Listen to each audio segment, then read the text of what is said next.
it off the run. Go for it. You should. Yeah.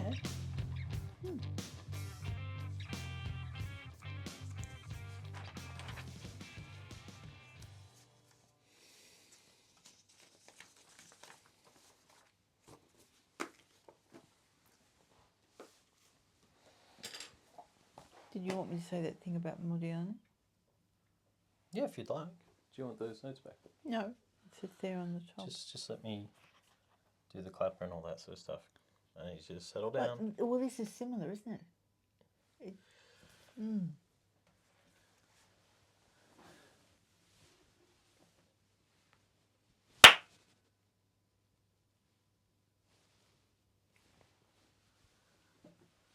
I'm just pointing out that I didn't react. You're reacting. You're reacting. Oh dear. Welcome back to the Barrow Podcast. Ladies and gentlemen, today we are looking at So Long, See You Tomorrow by William Maxwell. Now, noticeably, there's a difference between your copy and mine. Yes. Mine is not overstuffed, although these May aren't I point out that they are... I was saying last time I was developing new ways to write notes. This is the plain page. Plain page notes. Okay. But I think the lined one's better. Oh, you prefer your lined But it's notes. not the hard cardboard. Now, you had something you forgot to say about Modigliani that you wanted to add. Do you want to say that now? In terms of the style, it was like he was having a conversation with you. Yeah. Yes. It had a sort of conversational and kind of a confessional maybe tone to it. Yep. Yep. So it was sort of speaking to the reader a bit more. Yeah, that's true. I forgot to mention that as well. That's a good pickup. I like that. Good. Wonderful contribution. Absolutely. Mother.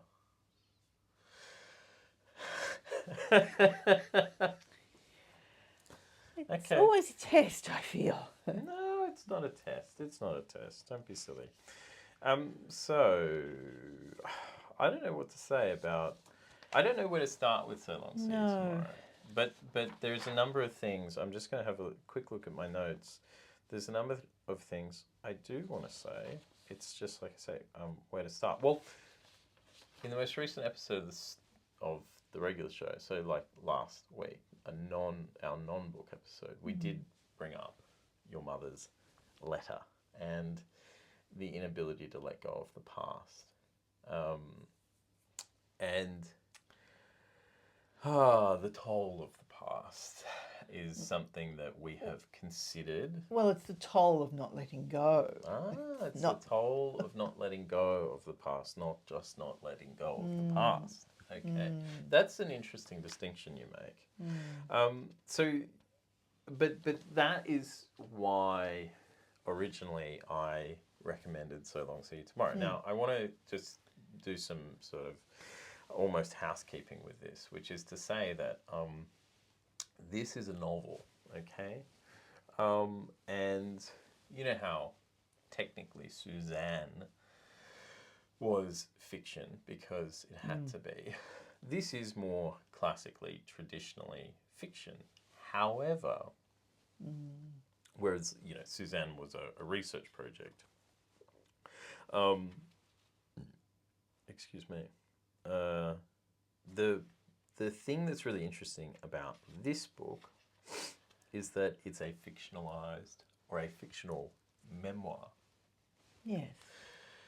The author, who is the protagonist, not the author William Maxwell, is writing a memoir. Now, if that sounds confusing, let me just read this. Beginning of the second chapter, okay? I very much doubt that I would have remembered for more than 50 years the murder of a tenant farmer I never laid eyes on if 1, the murderer hadn't been the father of somebody I knew, and 2, I hadn't later on done something I was ashamed of afterward.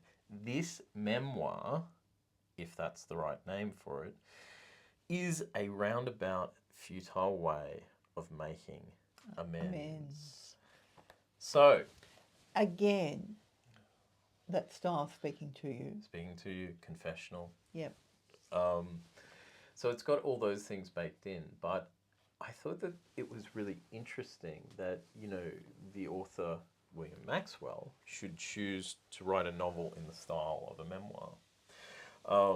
That's interesting in and of itself. Yeah. But then I also like the narrator protagonist's reflections on memory and life and memoir, a futile roundabout way of making amends.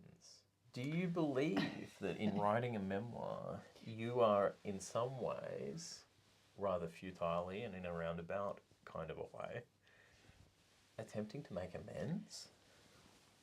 Make amends for the fact that I didn't get on and live a life. Well, if that's what you're saying, if that's your interpretation. Making amends means apologising. Mm-hmm. And I suppose in that sense, maybe in that sense I'm apologising to you. Would you not also be apologising to yourself? Yes. Yeah. Well, that's what I meant when I first said. Yeah. Yeah. I mean, I would have always interpreted it as trying to understand why I didn't make a life for myself, but yeah, that's an interesting way of putting it. It is. Yeah, no, that just sort of resonated. And don't worry, I haven't spoiled anything. That particular extract that I just read comes on page 4. And we already know about the murder of a tenant farmer, which occurs, you know, immediately. It's in the second paragraph of the book, so don't worry about any spoilers. It's not really something that you can kind of spoil. But there was so much in this book, and that's why I kind of pressed it on you, was that, well, there's quite a lot about, and let's not just dive in yet, but there's quite a lot about rural life and the culture of rural life and families. There is also quite a lot on something that we have talked about, maybe not on the podcast so much, but a lot together, is sliding doors moments, or what I'm starting to say, the fallacy of sliding doors moments. Absolute fallacy, yes. Yeah. Yeah, because he's trying to get into a certain character's mind. Well, let me read the blurb. I'll read the blurb to set this book up, okay? It's really very simple. In rural Illinois, 2 tenant farmers share much. Finally, too much, until jealousy leads to murder and suicide. A tenuous friendship between lonely teenagers, the narrator whose mother has died young, and Cletus Smith, the troubled witness to his parents' misery, is shattered. After the murder and the upheavals that follow, the boys never speak again. 50 years on, the narrator attempts a reconstruction of those devastating events and the atonement of a lifetime's regret. Yeah, so he is really trying to delve into the character Cletus. The narrator is, yeah. What's in his mind and how he interpreted what was happening to his family, isn't he? Yeah. And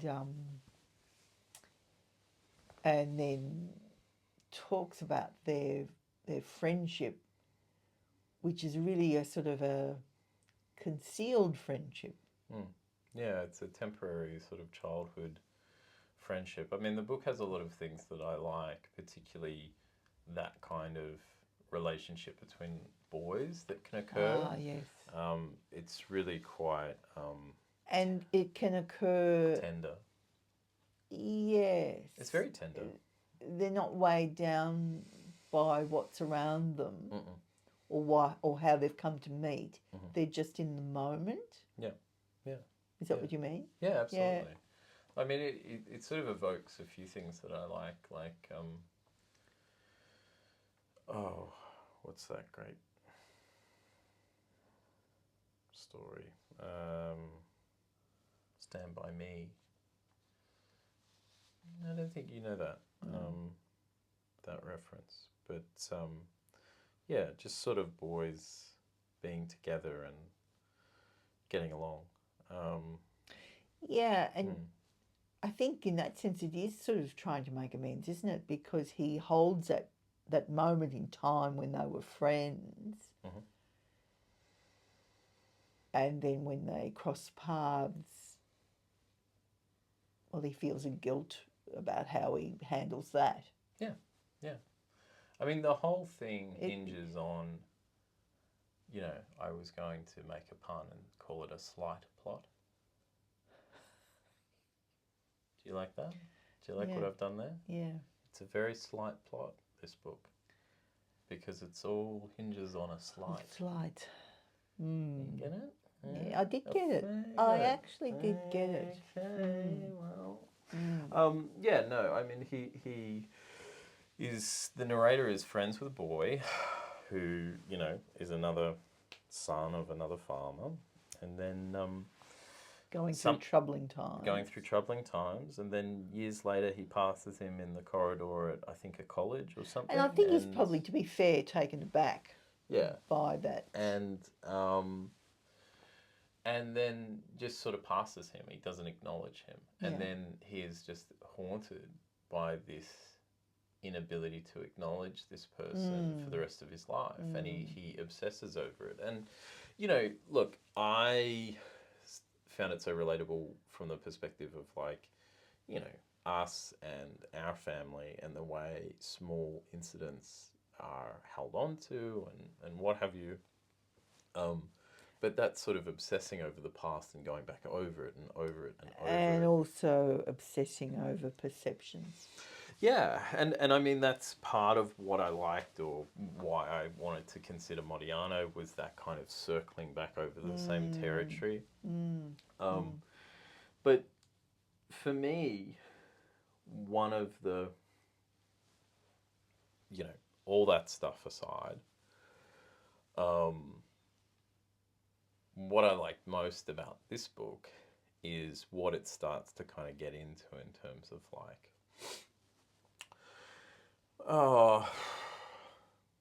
well, I said the stuff about boys, and there's sort of depictions of sensitive boys. The narrator is a very sensitive boy, and maybe I can grab a couple of passages for you. Sensitive boys who are not seen, who Yeah. are lost in their own head. Yeah. So, like, you know, there's so many moments where it seems that the author, William Maxwell, is saying really large things about life, like, who believes children? You know, that's one three words, one sentence. Who believes children? You know, like the way that children are kind of dismissed.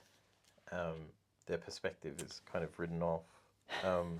We're on the same page again. So Again, to speak. you marked that Yes. one as well. My mother died 2 days later of double pneumonia. After that, there were no more disasters. The worst that could happen had happened, and the shine went out of everything. And that's at just, you know, that's at such a young age. And it's just so, he has a way of writing with this utter finality, this utter kind of matter-of-factness. Yeah.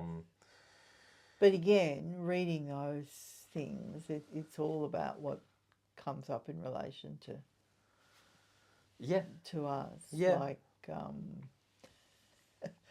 Joyce certainly went out of life at a certain point in time.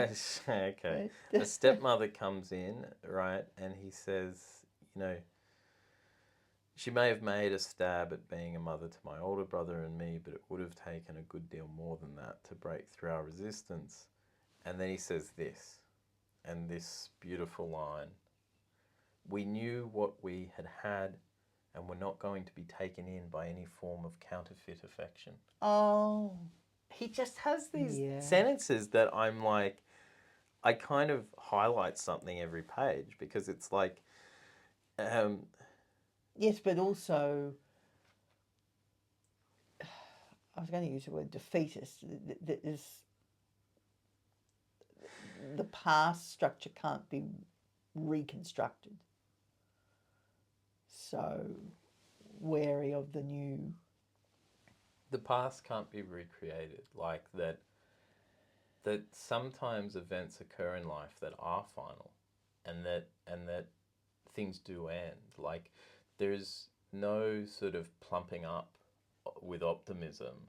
You know, he's so resistant to that in a way that many people would perceive as negative, but I actually find it reassuring. I find what other people might see as negativity, and I use that word too, defeatist. I see as assertion, and I think that that's actually healthy. Like, there's another line in this book where he says, some people would have gotten over this. I didn't. That's it. There's no justification. No. It's just truth. Well, that's what I was going to say. And that certainly speaks to your own experiences. But it's not negative. It's true. This happened. This brings up a thing that you and I have been sort of wrestling with off mic, which is like this idea that the way you talk about something can be seen as negative or positive. It's, to me, discussion is just that. It's just discussion. Yes. It's neutral. And like, I am not, like, this is going to sound really stupid, but people who understand it will get it. Negativity is not inherently negative. And what I mean by that is that you can say bleak things. You don't have to be affected to the negative by that. That's exactly right.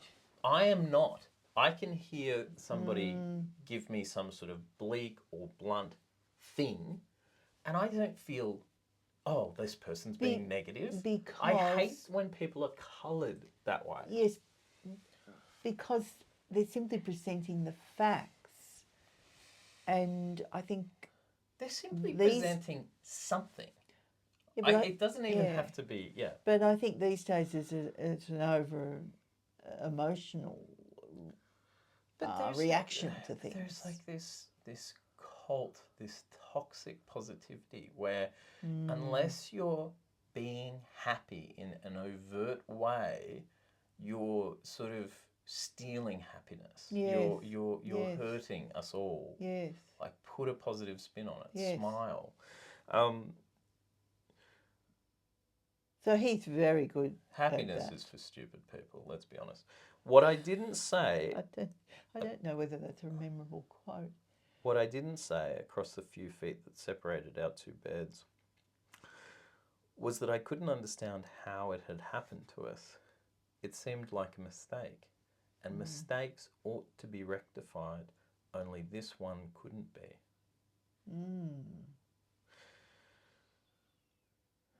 Between the way things used to be and the way they were now was a void that couldn't be crossed. And that's, his experience of the mother passing, and then... Yes, and his new life, or the new life that his father adopted. That his father's taking on. But, I just feel like this is just shot through with that kind of heartbreaking honesty. I mean, he even says about memory, he's very good on the nature of memory as well. I think it's a little further along, page 29 perhaps. I seem to remember that I went to the new house one winter day and saw snow descending through the attic to the upstairs bedroom. It could also be that I never did any such thing, for I am fairly certain that in a snapshot album I have lost track of, there was a picture of the house taken in the circumstances I've just described, and it is possible that I am remembering that rather than an actual experience. What we, or at any rate what I refer to confidently as memory, meaning a moment, a scene, a fact that has been subjected to a fixative and thereby rescued from oblivion, is really a form of storytelling that goes on continually in the mind and often changes with the telling. Too many conflicting emotional interests are involved for life ever to be wholly acceptable, and possibly it is the work of the storyteller to rearrange things so that they conform to this end. In any case, in talking about the past, we lie with every breath we draw. Wow. You were struggling with this initially, and I was getting really angry with you. I was like, I know, because you presented it to me as a must read, and again, I think the first time I just sort of read it through rather quickly. Yeah. This time around, I think I found what you were talking about.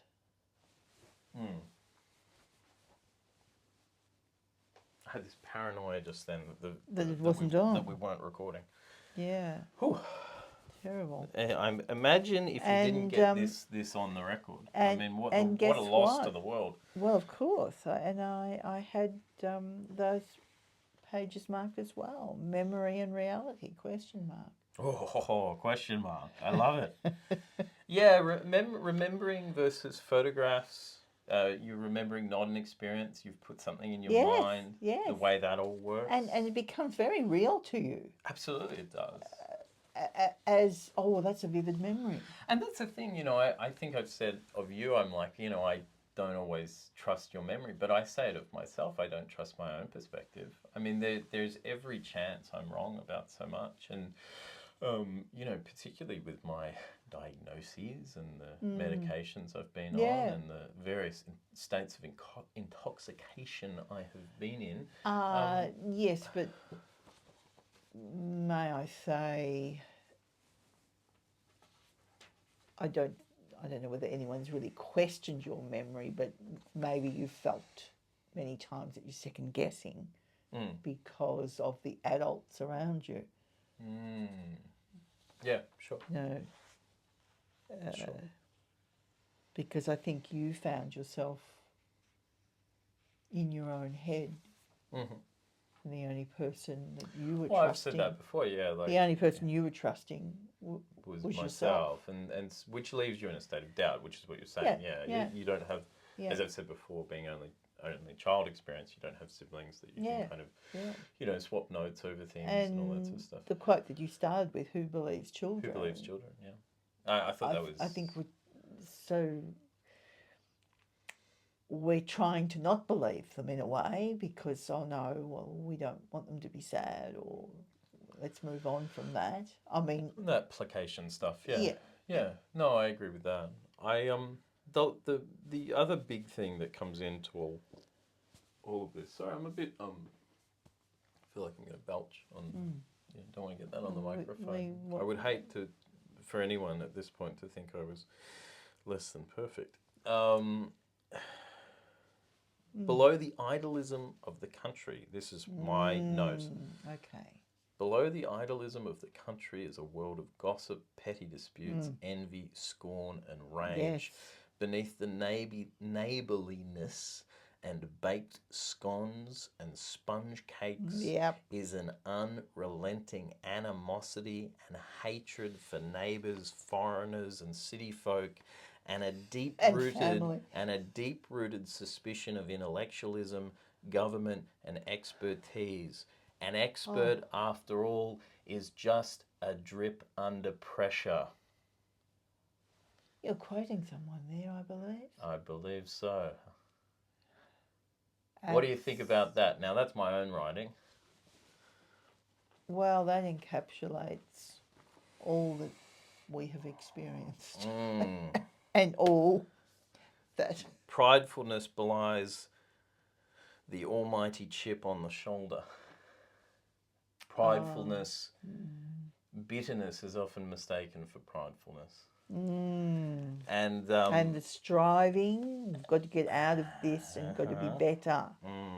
Okay. But before we alienate too many people, the reason I locate all that stuff is that, Maxwell does a very good job at sort of rural stoicism and the kind of contamination that can be, as well as the rumour mill, the gossip mill, that really does actually alienate and isolate and kind of leave neighbours for dead. Like right. you're always one step off becoming the thing in town that no one will speak to. That's right. And so there's a sense there of the behaviour that's being watched and noted. And yeah, that's pretty accurate, isn't it? Look, I like living in the country. I have enjoyed moments of it. I like, well, look, let's face it, I don't like many people. Whether they're from the country, the city, whether they're white, black, straight, gay, I don't like you for the most part. But I think this is going too far. This is going too far. Well, but I think that's true equity, That's equity right there. Yeah. Is my general dismissal of the human race. Yeah, that's really interesting about that whole country notion, because a little bit going on from what we were talking about before or last time, you really saw our rural background as being key to everything. Yeah. Yes. Yeah, I did. And it's something I didn't particularly notice until we've had these conversations. And my parents were sort of wanting to strive and get ahead and get, my father would get a better job. And my mother would cherish things that the city offered. We were always coming down to the city to go to things and to shop and so I think they prided themselves on, well, we had an appreciation of the city, and that puts us apart from the others who remain, because I remember as a child growing up, oh, you're going to the city. Oh, how could you drive there? So I grew up with that city-rural divide. It's such an but such we a huge were. divide. What was that? It's such a huge divide. Yeah, but we were above that. Mm-hmm. But we weren't really. We were sort of. Well, that kind of, when he's a boy, the narrator's growing up in an intergenerational household, much like we did, and that kind of the pain that shapes each family's course is something I wrote down in relation to this book. Yeah. But like that rural thing is really baked into this like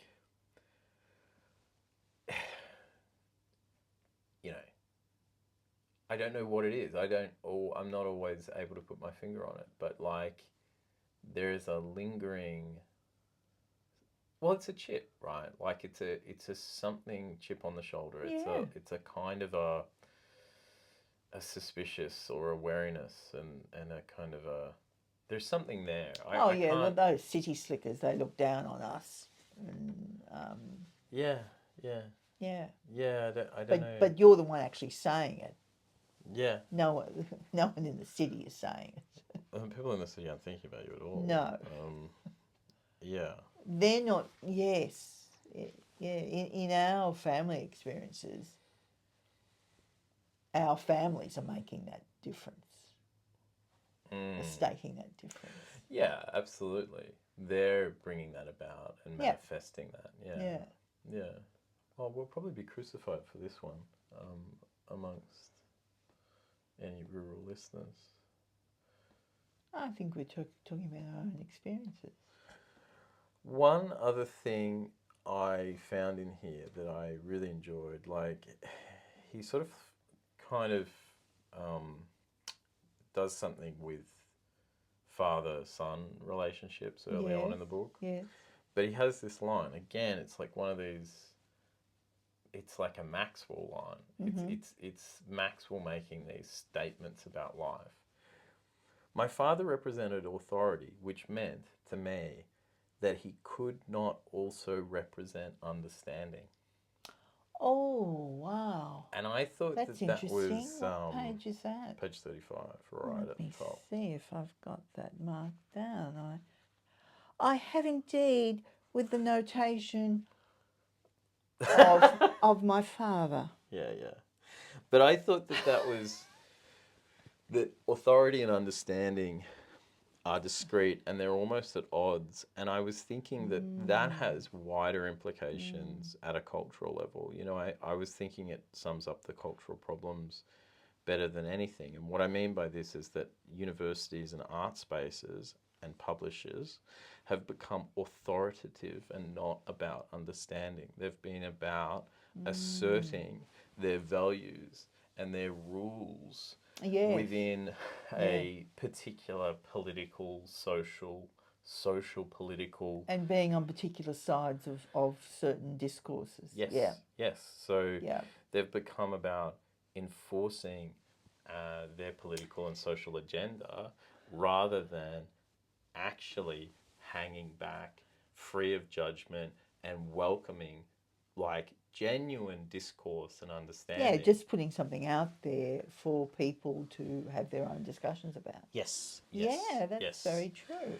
And I thought that was this perfect summation, like authority and understanding are two things that are completely at odds. And I'm sure that if any men, and I'm sure there are no men that listen to this show, because that's the problem. Men don't listen to anything worthwhile and don't have anything worthwhile in their head or anything worthwhile you're going to say. Out there again on a tangent. I really... really nailed it in this episode. Yeah, well, I mean, the problem is that men do represent authority, which is that they do not represent understanding. And I think that if there are men who do listen to this show, then they will probably have had those experiences of their fathers themselves, that this person is trying to assert something, but they're not listening. And I don't know why men who know this to be true should have any regard for themselves. If you're a man, you've encountered other men, and surely you understand they're awful. So you know you're an asshole. So listen. And that really pertains to a pivotal male in our lives. Well, it pertains to all the men I've ever encountered, I think, mostly, for the most part. I don't have much brotherly feeling. As I don't have much sisterly feeling. We're at odds, I think, with a lot of people there. Yeah. Well, I tell you what, So Long See You Tomorrow by William Maxwell has really stirred some stuff up for us. Absolutely. And I think if you look, we're far enough into the show at this point that, you know, if you didn't like the earlier episodes, you know, you've stopped listening, and if you've liked them, you know, you won't mind what we've said today. Or we're going to start sorting the wheat from the chaff. Are you a real fan or not? True. Finally, I just wanted to say about William Maxwell himself, to give some context, was that he was the fiction editor at the New Yorker for a long time. He's one of very few people that the novelist Vladimir Nabokov had anything nice to say about. In that world. I think I've said it before that Nabokov has one of the funniest literary quotes of all time. He called Finnegan's Wake by James Joyce the snore in the other room. I think that is, I think most things are the snore in the other room these days. And he was instrumental, William Maxwell, in encouraging the work of Mavis Gallant, who connected to this show, we like Canadian literature. Another Yes. great Canadian writer, artist, great short story writer whose collections I would like to feature. There's no real space for her in the memoir space right now, although maybe I can do some digging and see if I can Yep. find something. Yep. I'm keen to try and locate, at the very least, a short story of hers that I could read Okay. for one of our reading episodes All right. Yeah. instead of our memoir in progress, just as a bit of a change up. And yeah, if you not signed up to the Substack yet, please go ahead and do so. We're reading our work in progress the day after non-book episode releases. And yeah, maybe I'll read a Mavis Gallant short story next time or the one after. We'll see how we Sounds go. good. But yeah, thanks again for listening. If we've offended you, jump in a lake, and see you next time. Bye. Bye.